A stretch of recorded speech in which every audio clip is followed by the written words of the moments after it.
Hello నమస్తే, నేను Ashok. Welcome to political corridor. మాజీ ముఖ్యమంత్రి జగన్మోహన్ రెడ్డి కేసుకు సంబంధించి హైకోర్టు కొన్ని కీలక వ్యాఖ్యలు చేస్తుంది. ఇటీవల ఆయన సత్తెనపల్లి వెళ్ళినటువంటి నేపథ్యంలో ఆయన కారు ఢీకొని సింగయ్య అనేటువంటి వ్యక్తి మృతి చెందారని చెప్పేసి టీడీపీ ఆరోపిస్తున్నటువంటి నేపథ్యంలో దానికి సంబంధించి ఆయనను, ఆయన డ్రైవర్ను, దాంతోపాటు ఆ కారులో ఉన్నటువంటి వ్యక్తులకు సంబంధించి కూడా కేసు నమోదు చేస్తూ వస్తుంది. ఈ కేసులో జగన్మోహన్ రెడ్డిని ఏటుగా కూడా చేరుస్తూ పోలీసులు దీని మీద వేస్తారు. అయితే దీనికి సంబంధించి ఈ కేసుని క్వాష్ చేయాలంటూ కూడా మాజీ ముఖ్యమంత్రి జగన్మోహన్ రెడ్డి హైకోర్టుకు వెళ్ళారు. హైకోర్టులో దానికి సంబంధించి పూర్తి స్థాయి వాదన వెళ్ళినటువంటి కోర్టు ఈ కేసుకు సంబంధించి కొన్ని కీలక వ్యాఖ్యలు చేస్తుంది. గత ప్రభుత్వానికి సంబంధించి కావచ్చు, ఇప్పుడు ఎందుకు ఈ విధంగా చేస్తున్నారు, కక్షపూరిత చర్యలు కావచ్చు, ఒక మాజీ మంత్రికి సంబంధించి ఈ కేసు ఎలా అప్లికబుల్ అవుతుందో చెప్పాలంటూ కూడా ప్రభుత్వం తరపు న్యాయవాదిని కూడా అప్పీల్ చేస్తూ వచ్చింది. అయితే ఈ కేసు కోర్టులో నిలబడదని చెప్పేసి చెప్తున్నప్పటికీ కూడా కావాలని చెప్పేసి రాజకీయ నేపథ్యంలోనే రాజకీయ ప్రయోజనాల కోసమో లేదంటే రాజకీయ అంశాల కోసమో ఈ కేసును వాడుకుంటున్నారంటూ కూడా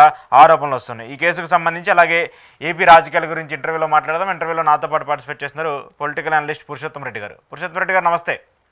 నమస్తే అశోక్ గారు. సో కోర్టు ఇచ్చినటువంటి డెలిబరేషన్స్ చూసాము. అంటే ఒక మాజీ ముఖ్యమంత్రికి సంబంధించి అసలు ఆ కేసు ఎలా అప్లికబుల్ అవుతుంది మీరే చెప్పండి అంటూ కూడా ప్రభుత్వం తరపున న్యాయవాదిని కోర్టు ప్రశ్నించడము, దాంతోపాటు గత ప్రభుత్వాలకు సంబంధించి, గత ప్రజాప్రతినిధులకు సంబంధించి ఇలాంటి జరిగినటువంటి అంశాల గురించి ప్రశ్నించడము, ఇవన్నీ చూస్తున్నప్పుడు కోర్టులో ఇస్తున్నటువంటి తీర్పును ఎలా చూడాలి?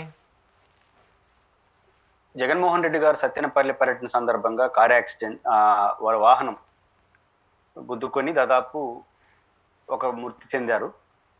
ఆ మృతికి జగన్మోహన్ రెడ్డి గారే కారణం, లేకపోతే వారి డ్రైవర్ కారణం, ఉద్దేశపూర్వకంగా జరిగిందని ఉద్దేశంతో కేసు పెట్టారు. ఈ కేసును క్వాష్ చేయమని చెప్పి జగన్మోహన్ రెడ్డి గారు పిటిషన్ వేశారు. ఈరోజు వాదన జరిగే బహుశా జూలై 1వ తేదీకి వాయిదా వేశారు. ఈ వాయిదా కూడా ప్రభుత్వ లాయర్ మరిన్ని వివరాలు తీసుకోవడం కోసం, తమ వాదనలు వినిపించుకోవడం కోసం సమయం అడిగిన కారణంగానే వాయిదా వేస్తారు. ఇది దీన్ని బట్టి అర్థమయ్యేది ఏంటంటే ప్రభుత్వం బయటికి చెప్తున్న దానికి జరుగుతున్న పరిణామాలకు మధ్య తేడా ఉంది. నిజానికి అంత కాన్ఫిడెంట్ గా జగన్మోహన్ రెడ్డి గారి కార్ డ్రైవర్ కారణం, జగన్మోహన్ రెడ్డి గారు లాంటి మాజీ ముఖ్యమంత్రి కారణం అనే అంత ఆలోచనకు వచ్చిందంటే సరైన ఎవిడెన్స్ ఉండాలి. ఒక సాధారణ కేసు కాదు, అసాధారణ కేసుగా మారిన తర్వాత ఏమీ లేకుండా ఎందుకు కోర్టుకు వెళ్ళారు అనేది చర్చ వస్తుంది. ఇక్కడ ప్రధానంగా ఈ కేసులో నాకు అనిపించింది ప్రభుత్వానికి వ్యతిరేకంగానే ఫైనల్ రిజల్ట్స్ ఉంటుంది ఈ కేసు అని నమ్ముతున్నా. కారణం ఏంటంటే వాహనాలు ప్రమాదం జరిగినప్పుడు సాధారణంగా పెట్టే కేసులు ఏంటంటే నిర్లక్ష్యం, ర్యాష్ డ్రైవింగ్. ఆ సందర్భంగా యాక్సిడెంట్ లో గాయం కావచ్చు, చనిపోవచ్చు. కానీ ఎక్కువ నిర్లక్ష్యం, ర్యాష్ డ్రైవింగే చెప్తారు. ఇక్కడ రెండో దానికి మించి ఏంటంటే 106, 105 ఏం చెప్తుందంటే ఇంటెన్షనల్ గా యాక్సిడెంట్ చేయడం, అంటే గాయపరచాలని కావచ్చు లేదా చంపేయాలని కావచ్చు. ఇంటెన్షన్ అంటే ఉద్దేశపూర్వకంగానే యాక్సిడెంట్ చేయడం. ఇట్లాంటి సెక్షన్ కింద పెట్టారు. అది బెయిలబుల్ సెక్షన్స్, ఇది నాన్ బెయిలబుల్ కేసు. కాబట్టి ఇక్కడ ఈ మొత్తం ఆ వీడియో ఫేక్ అని వైసీపీ అంటుంది, రియల్ అని తెలుగుదేశం ప్రభుత్వం అంటుంది.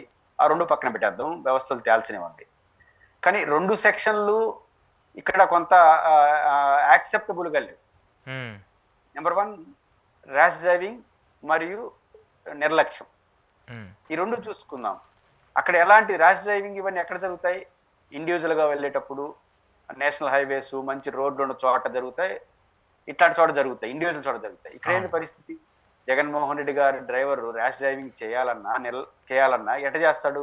ముందు పోలీసులు వెహికల్స్, వెనకాల వందల వెహికల్స్ ఇవన్నీ ఉంటాయి. ఒక ఇండివిజువల్ కార్ ఎడపడితే అట చేయడానికి లేదు, అందులో ఇరుకు సందులు రోడ్లోవి.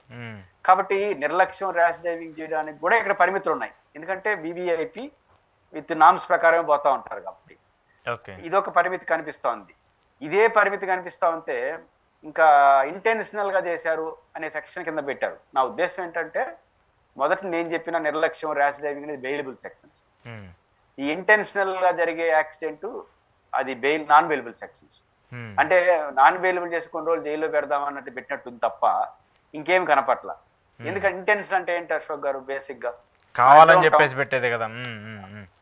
మన ఇద్దరు ఉంటాం, మన ఇద్దరికి వైరే ఉంటుంది. మీరు కారులో వస్తే నన్ను గాయపరచాలనో యాక్సిడెంట్ చేయాలనో వచ్చారనుకోండి, అంటే ఇంటెన్షన్ ఎప్పుడు కూడా పర్సనల్ టార్గెట్. మాస్లో ఎవనో అని కొట్టేమని ఉండదు. ఇంటెన్షన్ ఎప్పుడు కూడా పర్సనల్ టార్గెట్ తో ఉంటుంది. అది కూడా ఎక్కడికి వెళ్ళరు, ఏదో పెద్ద పెద్ద రోడ్లు వెళ్ళరు. ఇక్కడ వేలాది మంది జనంలో.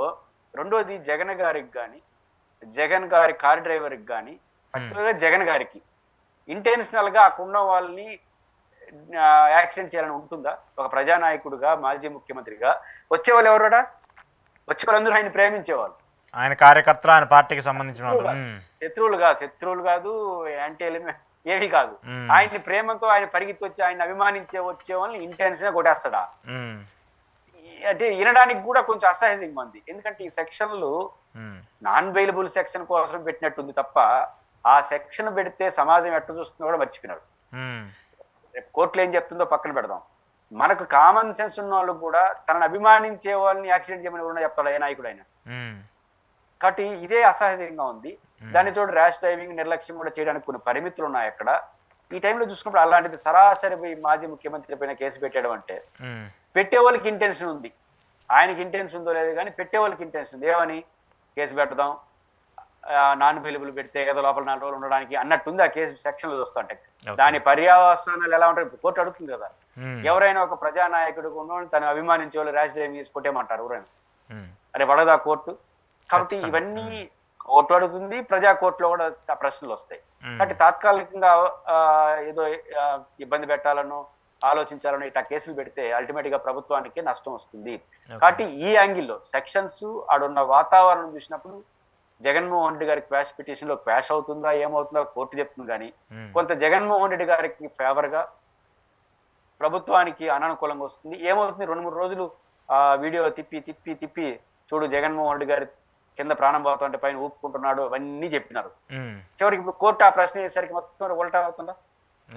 కాబట్టి ఎప్పుడు కూడా మన ఇంటెన్షన్ కోసం ఏ సెక్షన్ అయితే ఆ సెక్షన్ పెట్టేసి ఎట్లా పడితే అట్లా వాదిస్తే కొన్ని రోజులు నడుస్తుంది, ఆ తర్వాత అదే మన మెడకు చుట్టుకుంటుంది అని ఎప్పటికైనా ప్రభుత్వం ఆలోచిస్తే మంచిది. ఓకే, అయితే ఇక్కడ ఇంకొక అంశం ఏంటంటే జగన్మోహన్ రెడ్డి గారి సెక్యూరిటీకి సంబంధించి చాలాసార్లు నేను చాలాసార్లు డిస్కస్ చేసాం, మనం మాట్లాడుకుంటూ వచ్చాము. ఇటీవల దీనికి సంబంధించి సెక్యూరిటీకి సంబంధించి కోర్టులో కూడా వచ్చినప్పుడు కేంద్ర ప్రభుత్వం ఏమో అంటే ఇంటెలిజెన్స్ బ్యూరో, కేంద్రానికి సంబంధించి ఐబీ ఇంటెలిజెన్స్ బ్యూరో చెప్పింది ఏంటంటే జగన్మోహన్ రెడ్డికి ఎలాంటి ప్రాణహాని లేదని చెప్పేసి వాళ్ళు చెప్తూ వస్తున్నారు. రాష్ట్ర ప్రభుత్వం ఏమో ఒక ఎమ్మెల్యేకి సంబంధించో లేదంటే ఒక ఎమ్మెల్యే పరిధికి సంబంధించో ఆయనకి ఎంతవరకు సెక్యూరిటీ ఇవ్వాలో అంతవరకు ఇస్తున్నామని చెప్పేసి ఏమో ఇక్కడ రాష్ట్ర ప్రభుత్వం చెప్తుంది. ఇద్దరేమో ఒక విధంగా చెప్పాలంటే ఇద్దరు చేతులు ఎత్తేసారు ఒక మాజీ ముఖ్యమంత్రి సెక్యూరిటీకి సంబంధించి ఏ తరహా ఇవ్వాలి ఏంటి అనేది. ఇక్కడ చూస్తేనేమో ఈయన మీద విపరీతంగా అభిమానులు రావటమో లేదంటే ఎట్లానే మనం ఇప్పుడు దాకా మాట్లాడుకున్నటువంటి ఇలాంటి ఇన్సిడెంట్లు జరగటమో జరుగుతూ ఉన్నాయి. ఒకవైపు ఏమో థ్రెటన్ లేదని చెప్పేసి అంటున్నారు, మళ్ళీ ప్రభుత్వమే కావాలని చెప్పేసి ఇలా జరుగుతుంది, జగన్మోహన్ రెడ్డి బయటకు వస్తే జనాలు చచ్చిపోతున్నారని చెప్పేసి మాట్లాడుతున్నారు. దీన్ని ఎలా చూడాలి అసలు? కేంద్ర ఐబీ అధికారికంగా ఏం చెప్పింది నేను చూడలేదు, కానీ ప్రాణభయం వేరు, థ్రెట్ వేరు. అంటే ఒక మనిషికి నేరుగా ప్రాణాన్ని హరించాలనే అంత ద్వేషం వేరు, అటాక్ చేయాలి గాయపరచాలనేది కూడా వేరు. ఇప్పుడు జగన్మోహన్ రెడ్డి గారిని ప్రాణం తీయాలన్నంత కసి ఊరుకుంటుందో లేదో మనకు తెలియదు, కానీ దాడి చేయాలి, అవమానించాలి, రాళ్ళు వేయాలనే కోరికైతే ఉన్నట్టుందిగా, తెలిసింది చూసాం కదా. కాబట్టి మన్నెందుకు పొదిలి పర్యటనలో రాజకీయ ప్రత్యర్థులు ఉన్నారు కదా, ఇట్లాంటి ఘటనలు జరగకుండా తగిన సెక్యూరిటీ ఇవ్వాలి కదా. లైఫ్ థ్రెట్ ఉన్న వాళ్ళకి ఒక సెక్యూరిటీ ఉంటుంది, దాడి జరిగే అవకాశం ఒక సెక్యూరిటీ ఉంటుంది, రాజకీయ వైర్యాలు ఉండే వాళ్ళకి కూడా కొన్ని పరిణామాలు చెప్పనిస్తాయి, ముందస్తు సేకరిస్తుంటారు. కాబట్టి కేంద్ర ప్రభుత్వ ఐబీ వాళ్ళు ఏం చెప్పారు, వాళ్ళ ఉద్దేశం ఏంటో నాకు తెలియదు, కానీ జగన్మోహన్ రెడ్డి గారికి ప్రాపర్ సెక్యూరిటీ అవసరం ఉందని కామన్ సెన్స్ ఉన్నోళ్ళనే చెప్తారు. ఇది మొదటి అంశం. రెండో అంశం, రాష్ట్ర ప్రభుత్వం పదే చెప్తున్న పాయింట్ ఏంటంటే ఎమ్మెల్యే, సరే అనిత గారు అయితే ఏకంగా ఆఫ్టర్ ఆల్ ఎమ్మెల్యే ఇవన్నీ పదాలు వాడుతున్నారు.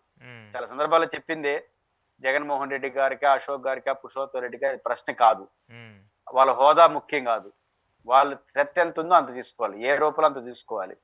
రెండు, ఇప్పుడు అనిత గారు బయట మాట్లాడుతున్న విషయాలే కోర్టులో వాళ్ళు హోంశాఖ ఎందుకు మాట్లాడట్లేదు? ఆడేమో Z+ కేటగిరీ స్థాయి భద్రత కల్పిస్తున్నామని స్వయంగా అనిత గారి నాయకత్వంలో హోంశాఖే, ఆ డిపార్ట్మెంట్ లో ఎవరేసినా అనిత గారి రెస్పాన్సిబిలిటీ కదా, వాళ్ళు వేస్తారు. మరి మీరు మాత్రం అందుకని అంటారు. మరి మీరు చెప్పి వాళ్ళు చెప్పొచ్చు కదా, ఆయన ఎమ్మెల్యే Z+ అడుగుతున్నాడు, అది కరెక్ట్ కాదు, ఎమ్మెల్యేకి 1+1 ఇస్తాం, అంతకు మించి ఇవ్వాల్సిన అవసరం లేదని కోర్టుకి చెప్పండి. కోర్టులో మాత్రం వేరే చెప్తారు, బయట వచ్చేరే చెప్తున్నారంటే మీ మాటలు రాజకీయమైందని అర్థం చేసుకోవచ్చు. కాబట్టి జగన్మోహన్ రెడ్డి గారి భద్రతకు సంబంధించి నాకు తెలిసి ఇది కూడా ఒక కేసు అవుతుంది. ఏది ఇప్పుడు సత్తెనపల్లి కేసు కూడా ఉద్దేశపూర్వకంగా పెడుతున్నారు, పోలీసులే పెడుతున్నారు కదా. ఒక పోలీస్ అధికారుల స్థాయి వాళ్ళు ఒక మాజీ ముఖ్యమంత్రి కారులో ప్రయాణిస్తా ఉంటే ఉమ్, ఆయనకే ఇంటెన్షన్ ఉందని ఆపాదించేస్తున్నారంటే కేసు పెట్టడం ఉమ్, ఖచ్చితంగా ప్రభుత్వం కొంత సెక్యూరిటీ పరమైన ఇబ్బందులు ఆయనకు వస్తాయి కదా. ఉమ్, అంటే ఖచ్చితంగా ఇవన్నీ కానీ రేపు కోర్టు ముందుకు వస్తే ఖచ్చితంగా జగన్మోహన్ రెడ్డి గారి విషయంలో తెలుసు. అదే ఆయనకి ఎలాంటి థ్రెట్ ఉంది, ప్రాణాన్ని హరించే థ్రెట్ ఉందా, దాడి చేసే థ్రెట్ ఉందా, అవమానించే threat ఉందా, ఎలాంటి థ్రెట్ ఉందో మనకు తెలియదు. ఉమ్, బట్ ఆయనకి థ్రెట్ ఉంది అనేది మాత్రం వాస్తవం. ఉమ్, ఇప్పుడు కేంద్ర ప్రభుత్వం చెప్తే ప్రాణహానికి లాంటి థ్రెట్ లేకపోయినా చెప్పుండొచ్చేమో, ఉమ్, కానీ ఏ థ్రెట్ లేదు అంటే ఇంకా 1 man+ ఎందుకు పోతా ఉంటాడు నడిచి? ఉమ్, కాదు కదా. అంతే కదా. ఏ థ్రెట్, ఏ తరహా థ్రెట్ అనేది సరే ఆంధ్రప్రదేశ్ ఇంటెలిజెన్స్ ఏం చెప్తుందో చూద్దాం, సెంట్రల్ ఐబిఐ చెప్పినా చూస్తాం. ఏదైనప్పటికీ కూడా ఇది తొందరగా ముగించేసి ఆయన అవసరమైనంత భద్రత కల్పించడం మంచిది. భద్రత కల్పించడం పక్కన పెట్టేస్తే ఆయనకి సంబంధించిన వాహనాలను సీజ్ చేయడము, ఆయనకు ఉన్నది ఒక బుల్లెట్ ప్రూఫ్ కారు, అది కూడా ఆయన సొంతగా ఆయన చేయించుకున్నానని చెప్పేసి ఇటీవల చెప్తూ వచ్చారు. ఆ కారును కూడా ఎత్తుకెళ్ళి దానికి ఫిట్మెంట్ లేదు, లేదంటే మిగతా జగన్మోహన్ రెడ్డి చుట్టూరు ఉండేటువంటి కాన్వాయ్ వాహనాలన్నింటినీ కూడా చెక్ చేసిన తర్వాతే ఆయన పర్యటనలకైనా దానికైనా పర్మిషన్ ఇవ్వాలని చెప్పేసి పోలీసులు వాటిని సీజ్ చేస్తున్నప్పుడు అంటే ఇది నిజంగానే ఫిట్మెంట్ చెకింగ్ కోసం తీసుకుంటున్నట్టుందా, లేదంటే రాజకీయ నేపథ్యంలో జగన్మోహన్ రెడ్డిని ఇబ్బంది పెట్టడానికి ఇది కూడా ఒక కారణంగా చూసుకోవాలా? అంటే కేసు పెట్టడం అసహజం. ఉమ్, ఏది ఇంతకుముందు చెప్పాను కదా, ఆ సెక్షన్స్ ఇంటెన్షనల్ గా జగన్మోహన్ రెడ్డి గారు చేయించే ఇట్లాంటి ఏదైతే అర్థం వచ్చేలా చేశారో అది రాంగ్. ఓకే. కానీ వన్స్ కేసు పెట్టిన తర్వాత జగన్ గారు ప్రయాణించిన కారే యాక్సిడెంట్ కారణం అయినప్పుడు ఉమ్, అది జగన్ గారా మీరా నేను ఎవరున్న కార్ని అయితే సీజ్ చేయాలి తప్పదు. ఎందుకంటే కేసు పెట్టిన తర్వాత సీజ్ చేస్తారు. ఏ కార్ అయితే యాక్టివిటీలో ఉండిందో దాన్ని ఖచ్చితంగా సీజ్ చేస్తారు. ఆ రైట్ వాళ్ళకు ఉంది. ఉమ్, వివిఐపీల యాక్టివిటీలో జరిగే ప్రతి వెహికల్ ని ప్రతి మనిషిని చెకప్ చేయడం అనేది వాళ్ళ బాధ్యత, రైట్.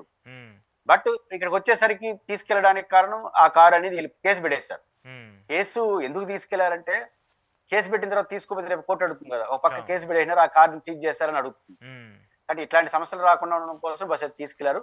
ఈ ఫిట్నెస్ లో అవన్నీ చెకప్ చేయడం మంచిదే, మంచి ఉద్దేశంతో చేస్తే అది వివిఐపి ప్రయాణం సుఖంగా జరుగుతుంది కదా. ఉమ్, కాబట్టి ఈ కేసు పెట్టారు కాబట్టి ఆ కేసుకు సంబంధించిన కార్ని సీజ్ చేయాల్సిన అనివార్యత వాళ్ళకి ఏర్పడింది టెక్నికల్ గా. ఉమ్. బహుశా ఇది అయిపోయిన తర్వాత ఇచ్చేస్తారని అనుకుంటున్నాను. అంటే ఇది కంటిన్యూ అంటే దాన్ని ఎలా అంటే ఏడాది అయిపోయిన తర్వాత ఇప్పుడు కొత్తగా దీనికోసం సంబంధించి చేయటం ఏంటనేది కదా. మామూలుగా రెగ్యులర్గా ఎలా ముఖ్యమంత్రి గారి కాన్వాయ్కి ఎలా చెకప్ చేస్తారో అలా చేస్తే సరిపోద్ది. కానీ ఈ ఇన్సిడెంట్ జరిగిన తర్వాత మాత్రం ఇలా చేయటం అనేదే ఇప్పుడు కొత్తగా మళ్ళీ సో దాన్ని కూడా ఏదో అడ్డు చెప్పడానికో ఆపడానికో చేస్తున్నారు అనేది ఒక ఆరోపణ వైసీపీ.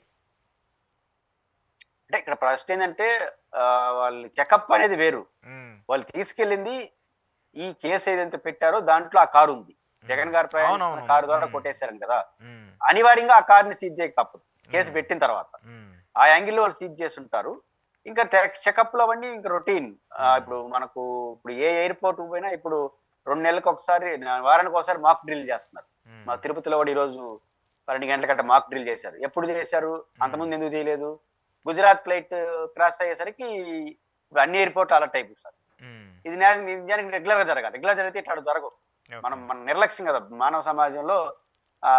జరిగేంత వరకు ప్రశాంతంగా ఉంటుంది, జరిగిన తర్వాత చకచక డెరీలు తీసుకుంటారు.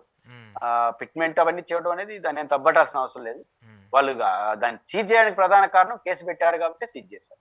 Okay okay okay right. Conclude చేస్తూ చివరిగా ఈ పార్టీలకు సంబంధించినటువంటి మార్పులు చేర్పులు ఎక్కువగా జరుగుతున్నాయి. 11 స్థానాలకు పడిపోయినటువంటి వైసీపీ పార్టీలోకి చేరికలు ఏంటి అనేటువంటి ఒక చర్చ కూడా జరుగుతుంది. ఎందుకంటే టీడీపీలో ఉన్న నేతలందరూ కూడా అక్కడ ఉండి నెగ్గగలిగే పరిస్థితి లేదు. కూటమిగా ఉన్నటువంటి 3 పార్టీల్లోనే ఇప్పుడు కింద పై లేయర్ వరకు బాగున్నారేమో కానీ కింద లేయర్లో కొట్టుకునే పరిస్థితి ఉంది. సో కనీసం వైసీపీలో ఉంటే ఈసారి నెక్స్ట్ ఎన్నికలకి టికెట్ వస్తుంది అనే ఒక నమ్మకంతో చాలామంది టీడీపీ నేతలందరూ కూడా చేరే పరిస్థితి కనబడుతుంది. ఇటీవల రాయలసీమకు సంబంధించి టీడీపీకి సంబంధించిన కీలక నేత సుభాష్ సుబ్రహ్మణ్యం గారు కూడా వైసీపీలో చేరారు. సో ఈ పరిణామాలన్నీ చూస్తున్నప్పుడు రాబోయే రోజుల్లో వైసీపీలో ఎక్కువ చేరికలు జరగబోతాయి అనేటువంటి ఒక చర్చ జరుగుతుంది. ఏం చెప్తారు?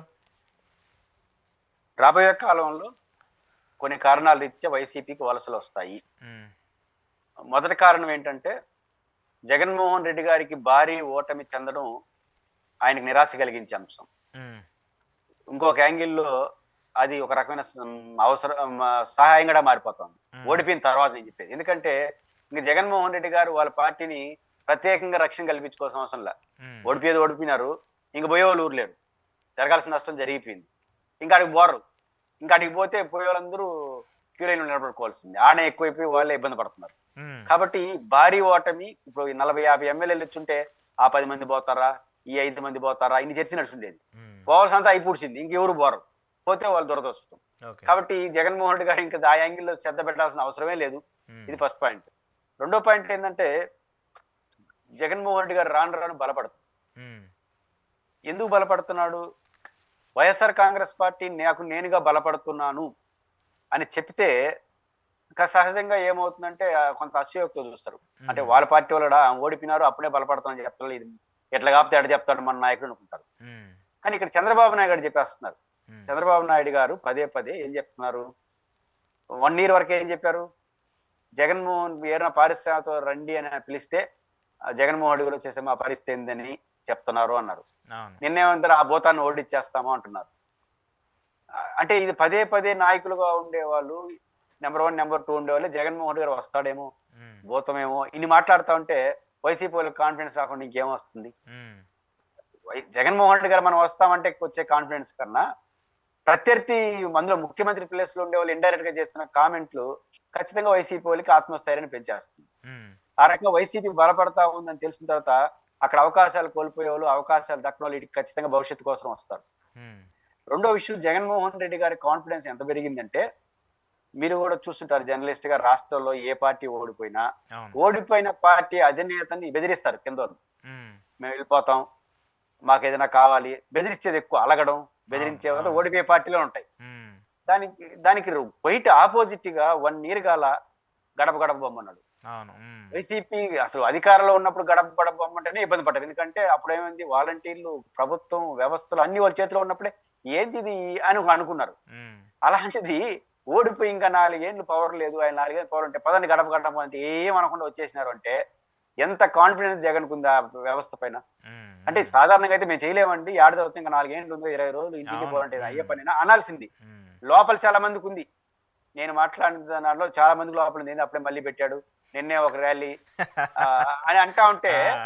అయినా బహిరంగంగా ఒక్కరు గూడా ఈ అబ్జెక్షన్ చేయట్లేదంటే, జగన్మోహన్ రెడ్డి గారిని ధిక్కరించడం, జగన్మోహన్ క్వెషన్ చేసే పరిస్థితిలో వాళ్ళు లేరంటే, హ్మ్. ఆయన ఎంత బలంగా ఉన్నాడు అనడానికి ఇది ఒక నిదర్శనం. అవును. హ్మ్. కాబట్టి జగన్మోహన్ రెడ్డి గారు బలపడుతున్నాడు, బలంగా ఉన్నాడు అనేది ఒక వాస్తవం.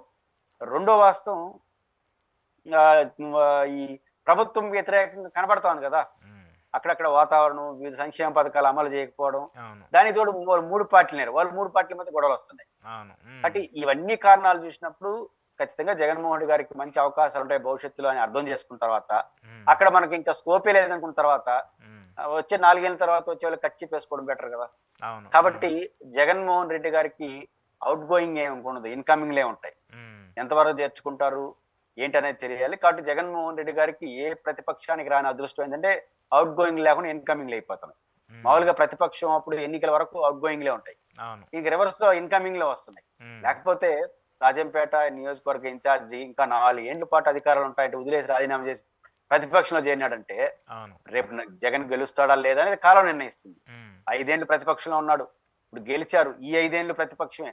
మళ్ళీ జగన్ గెలుస్తారో లేదో తెలీదు. హ్మ్. ఇంత సంక్లిష్టంగా ఉన్న పరిస్థితిలో కూడా ఆయనొచ్చి వైసీపీలో చేరినాడంటే ఏమనాలి? అవును. ఖచ్చితంగా ఏదో సంథింగ్ కాన్ఫిడెన్స్ అనేది జగన్ వైపు ఉన్నది నమ్మకం ఉంటది కాబట్టి కదా! ఏదో ఒకటి జరుగుద్దని. ఆ! ఆ! హ్మ్. వైసీపీ శ్రేణులకి, వైసీపీ నాయకత్వానికి కాన్ఫిడెన్స్ లెవెల్ బాగా పెరిగింది. హ్మ్. వాళ్ళ కారణం ఒకటైతే అధికార పార్టీ వాళ్ళు చెప్పే అనవసరమైన ఉపన్యాసాలు కూడా యాడింగ్ అవుతున్నాయి. హ్మ్. కాబట్టి ఈ కారణాలైతే భవిష్యత్తులో మరింత మంది తెలుగుదేశం పార్టీ అన్న గాని, హ్మ్. జగన్మోహన్ రెడ్డి గారి పార్టీలో ఇతర పార్టీల నుంచి చేరికలనేది మరింత ఉంటాయి. ఓకే. ఓకే. సో, అది ఒక విధంగా అడ్వాంటేజే. కూటమికే నష్టమవుతదేమో అంటే ఇక నుంచి ఎళ్ళేదుండి. ఎళ్ళిన వాళ్ళే ఆలోచించే పరిస్థితిలో ఉన్నారు గదా! ఎళ్ళిన వాళ్ళందరూ ఈసారి అరే! మా బెర్త్ ఇటు ఆల్రెడీ 1 ఇయర్ దాటిపోయింది. మాకు ఎటు కన్ఫర్మేషన్ లేదు. చాలామంది సీనియర్ నేతలు ఎందుకెళ్ళాము అనేటువంటి తలలు పట్టుకునే పరిస్థితుల్లో కూడా ఉన్నారు గదా! యాహ్! ఖచ్చితంగా ఇప్పుడు వాళ్ళు పట్టుకున్నారు కదా! ఇప్పుడు వాళ్ళకే బస్సు నిండిపోయి ఓవర్‌ఫ్లో అయిపోతున్నారు. హ్మ్. కాబట్టి ఇంక వాళ్ళని ఎవరు సాటిస్ఫై చేయాలో తెలీదు. అలాంటప్పుడు కొత్తోళ్ళు ఎవరొస్తారు ఆ దానికి. హ్మ్. హ్మ్. ఇక్కడ ఖచ్చితంగా తెలుగుదేశానికి ఇంకా ఇన్‌కమింగ్‌లే ఉండవు. ఉంటే గింటే ఔట్ గోయింగ్‌లే. ఓకే. ఓకే. ఓకే. ఓకే. చూద్దాం సార్ దీనికి సంబంధించి ఎలా ఉంటాయో. Thank you sir. Thank you very much. ఇది పురుషోత్తం రెడ్డి గారితో ఈరోజు స్పెషల్ ఇంటర్వ్యూ. చూస్తూనే ఉండండి పొలిటికల్ కార్డ్.